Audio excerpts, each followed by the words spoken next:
سلام دوستان، امروز در دکتر راینه با بررسی و آنباکس مک مینی M4 با شما هستیم.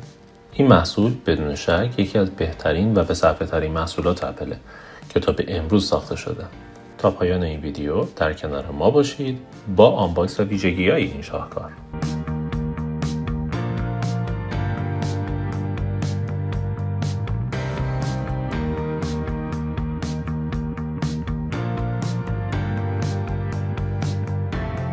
در خدمت شما هستیم. از جعبه اولیه شروع می‌کنیم تا به جعبه داخلی برسیم.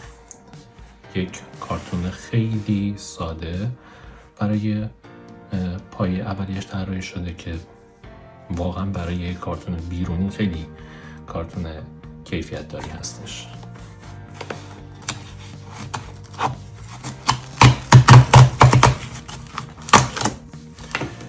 خب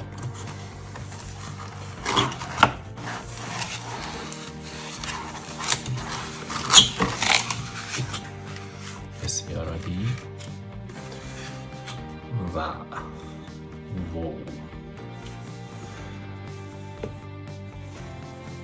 واقعا جذاب.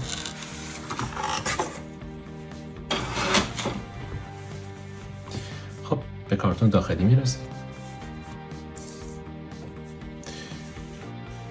مثل همیشه یک کارتون خیلی زیبا، قشنگ. فاصله کارتون خیلی کوچیکه، عرض کارتون خیلی کمه. فوق‌العاده بسته‌بندی جذاب، زیبا. چیپ M4 رو داریم با حافظه 512 و رم 16 گیگ که توی تصویر میبینید. میریم برای آنباکس اولیه. صدای دلنشینه.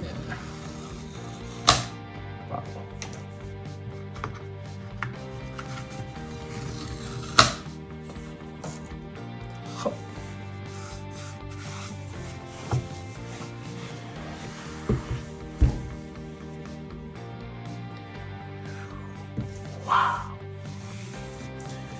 توی نگاه اول میشه گفتش فوق‌العاده کوچیک شده و 5x5 واقعا عالیه. 2x2 هم عالیه.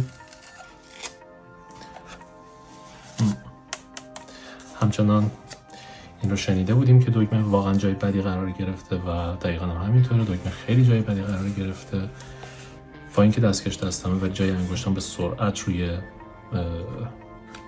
دستگاه موند و میریم به قسمت جذابش برسیم.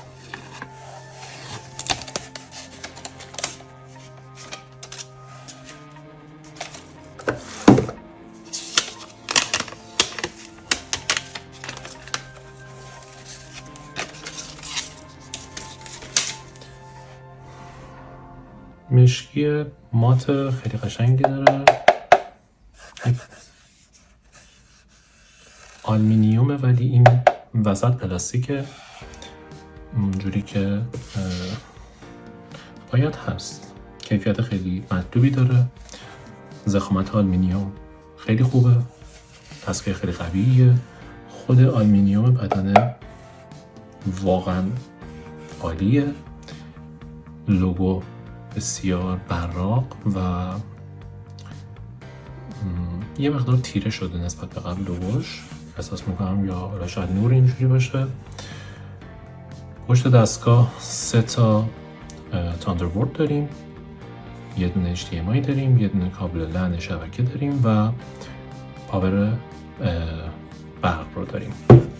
و جلوی دستگاه یه LED که فکر میکنم به سیستم رید هارد وصل باشه و 2 تا USB تاندربورد هم جلو داریم به علاوه یه جک صدا. واقعا طراحیش خیلی طراحی خوبیه نسبت به گذشته و فوق‌العاده کوچیک شده. فوق‌العاده. عرض دستگاه واقعا کمه، به اندازه 1 پنگ انگشت و نیم. 2 اینچ عرض این بخشه، 5x5 هم که این بخش هستش. توی طراحی واقعا نمیشه روش روی کلیاتش ایراد گرفت بجز دکمه‌ای که این پشت قرار داده. اگر نظر شخصی منو بخواید این دکمه به دلایلی مثل کابل USB که زیر ماجیک موس وجود داره یه جای احمقانه وجود داره گذاشتنش که اون کسی که اینا رو طراحی میکنه حالا یا با سیاست طراحی میکنه که بعدن اکسسوریاشو بفروشه، مثلا یه قطعی که از اینجا بیاد بالا بعدن دکمهشو بزنی یا چیزای این شکلی که حالا یکی دو مدل فعلا توی یوتیوب ساخته شده به صورت دستی با پرینتر سه‌بعدی که این کارو داره انجام میده، یا حالا قراره اتفاق دیگه بیفته یا نرم افزاری با حالا کیبورد بشه روش کاری کرد و موارد این چنینی. خب این از خود دستگاه که بیشتر مشخصاتش دیدیم، چیزایی که ظاهری داشت و جعبه. عملا هیچی توش نیست، فقط یه کابل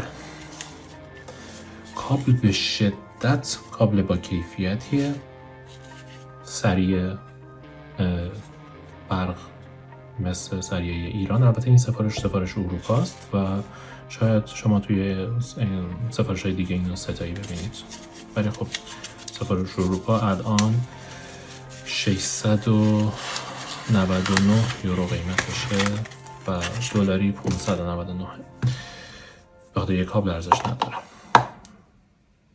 خود کابل واقعا با کیفیت، سوکت اصطلاحاً به این نوع سوکت میگن سونی، سوکت سونی بسیار با کیفیت عالی.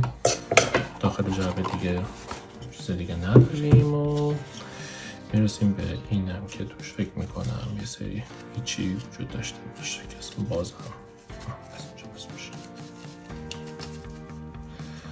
و کابل HDMI داخلش نیست.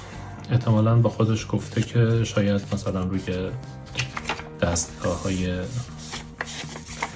تیویم بدم، روی تیویاش شاید مثلا LCD هایی که بعد خود دستگاه شاید کابل HDMI میذاره و واقعا باید حتما کابل HDMI داشته باشید. و در مورد کابل HDMI هم بهتون بگم که من یه تحقیق کردم، این دستگاه کابل HDMI باید روش باشه که حداقل 60 هرتز ساپورت کنه و طول 1.5 متر حد اکثر میتونه داشته باشه. بعد اینکه تراکم پیکسلی هم که ساپورت میکنه به کابل HDMI مرتبط میشه. نسبت به مانیتوری که دارید میتونید اون رو انتخاب بکنید. از آنباکس اول میگذریم، به بقیه موارد میپردازیم.